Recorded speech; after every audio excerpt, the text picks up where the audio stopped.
Good morning students. आज हम पाठ 13 चूहा और मैं इस पाठ को पढ़ेंगे। इस पाठ के माध्यम से लेखक ने हमें हमारे अधिकारों के प्रति जागरूक किया है कि हमें अपने अधिकार जो है वो समझने चाहिए कि हमारे कौन कौन से अधिकार हैं। हमें अपने हक को समझना चाहिए, अपने हक के लिए जो है वो हमें जागरूक किया है।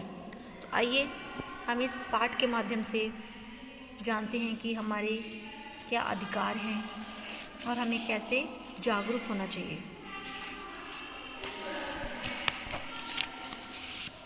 सबसे पहले इस पाठ में लेखक जो है शीर्षक के बारे में बात करता है कि इस पाठ का शीर्षक मैं कुछ और भी रख सकता था। जैसे इस पाठ का शीर्षक है चूहा और मैं, इस पाठ का शीर्षक मैं और चूहा भी हो सकता था, लेकिन मैंने ऐसा नहीं किया।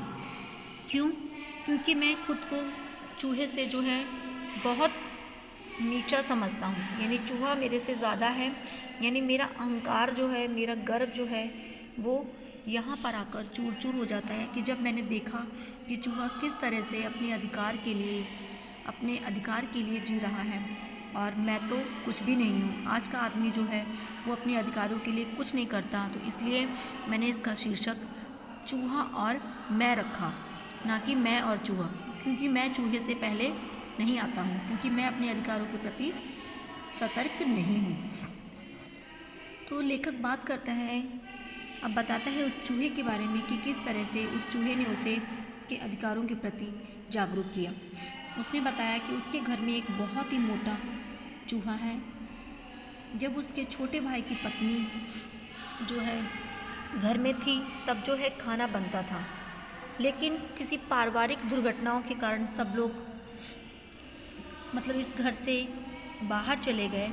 तो इस घर में सब ताला लगाकर इस घर से बाहर चले गए। तो काफ़ी दिन तक ये घर जो है बंद रहा। तो चूहे ने लेकिन फिर भी इस घर को नहीं छोड़ा, क्योंकि उसने मान लिया था कि यही जो है मेरा घर है। अब खाना तो उसे इस घर में नहीं मिलता था, तो खाना तो वो यहाँ वहाँ से खाकर अपना गुजारा कर लेता था।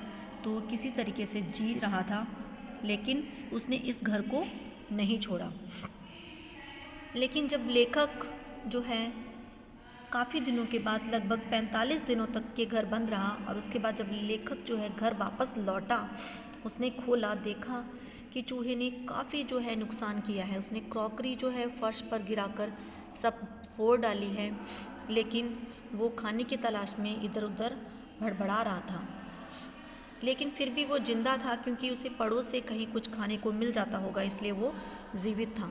लेकिन उसने इस घर को नहीं छोड़ा। लेकिन जैसे ही लेखक घर में आया, उसने बिजली जलाई, तो चूहा जो है उसके चेहरे पे खुशी झलक रही थी कि शायद अब मुझे इस घर में खाना मिलेगा।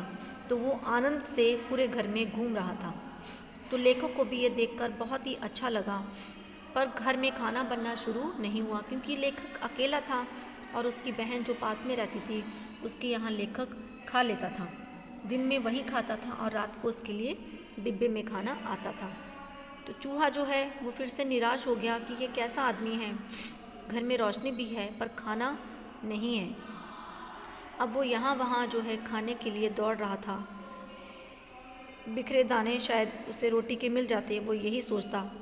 लेकिन रात को लेखक को जब चूहे ने बहुत परेशान किया, तो उसे अनुभव हुआ कि ये अपने अधिकारों के लिए किस तरह से जूझ रहा है। क्योंकि रात को चूहा बार बार लेखक की मच्छरदानी पर चढ़ जाता और कुलबुलाता।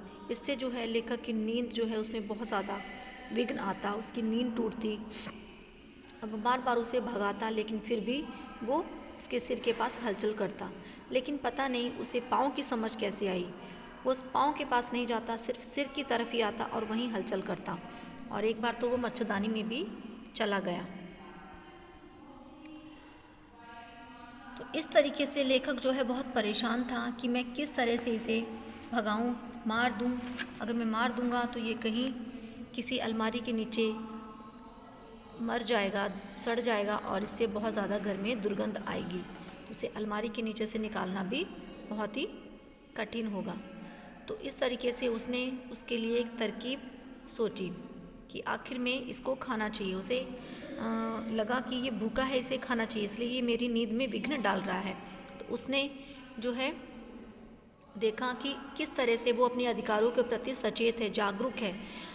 आज का इंसान जो है अपने अधिकारों के प्रति सचेत नहीं है। देखो चूहा किस तरह से अपने अधिकारों के प्रति सचेत है।